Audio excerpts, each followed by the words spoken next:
I'm Rob Howsam, and I'm down here from southeastern Ontario, Canada, and I'm down here at the Life of Table Mountain on my first antelope hunt. So we went out first thing in the morning. I was the last one with the tag. I got into camp late, and Angie sat Nick and I out in the blind. So we were seeing some life. We saw some mule deer coming in, that kind of thing. They were coming right into the water hole, poking their noses right into the blind. It was pretty cool to see. Then it kind of died off again. We could see some goats off on the horizon. We could never get them to come in. They just kept teasing us, just driving us nuts. Eventually, I think it was like noonish, a really cool looking antelope walked in. Came in from downwind of us actually, and he was pretty cautious, but he was pretty motivated to get a drink. And he came in and he was just really cool looking. He was really old. He had really cool horns on him, like just really curled back. And I got really excited. I think this was the one. And Nick and I, he came in kind of awkward on us, like a different angle than we expected. So we did some rearranging. We moved our chairs around. We changed the windows we were shooting at, and it was all good. We were really quiet, and the goat was comfortable. He walked in, and he got to about 40 yards, and I didn't really expect to be taking a shot at 40 yards, but for some reason I just felt it. I felt really good. He was standing broadside, wide open for me.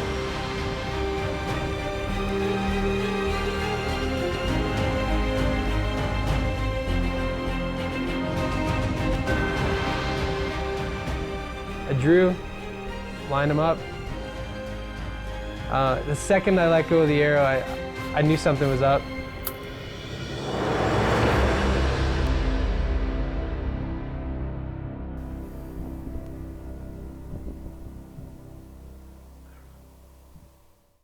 Let's see how the other hunters did at camp this week.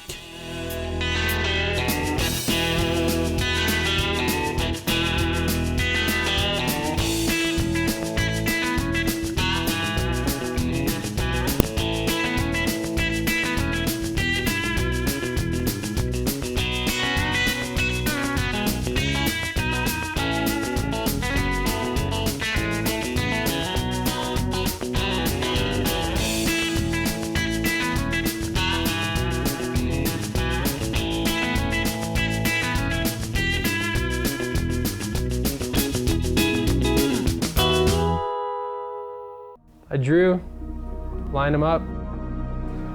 The second I let go of the arrow, I knew something was up.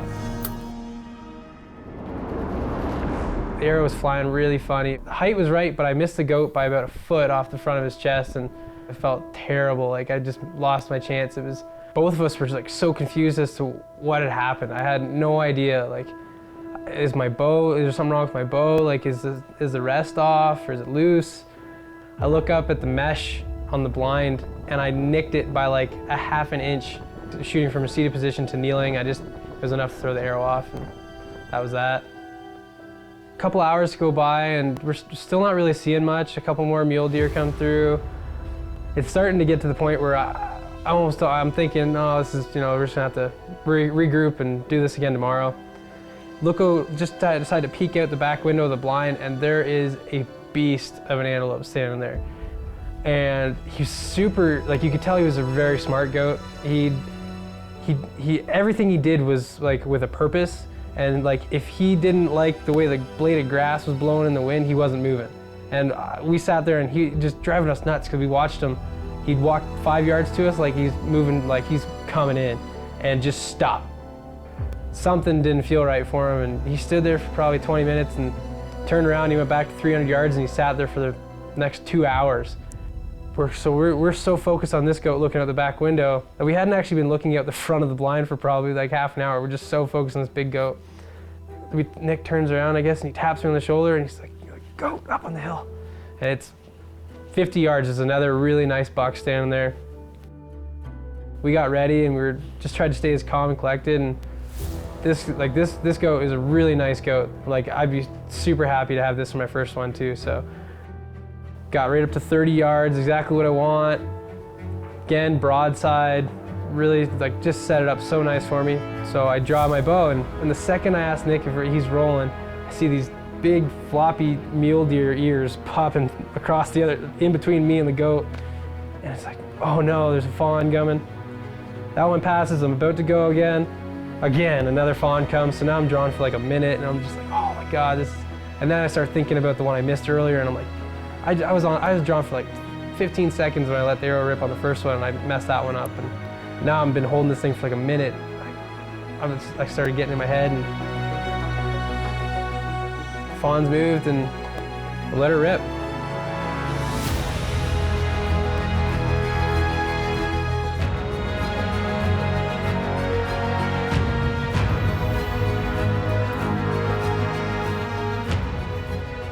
Not the shot I was looking for. It was like a little far back, but it did the job it needed to do. The goat died, and he didn't go far. He maybe went 30 yards up the hill behind him, and laid right down in some sage there and went to sleep.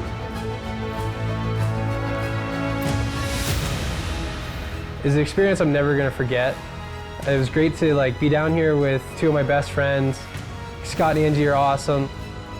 I can't describe how incredible this week's been. We worked very hard, all three of us, Nick and Victor and I. We filmed, this is what we do for a living. We film hunting and fishing, and so we get to experience a lot of it, but I've never got to experience that. I've always really enjoyed seeing the look in people's eyes and when they genuinely enjoy taking an animal, and now I know what they're feeling when I film them, so it's just super cool. Congratulations to our crazy Canadian friends on their first ever pronghorn antelope. Thank you for joining us on this week's episode of The Life. Don't forget to check us out on Facebook and Twitter.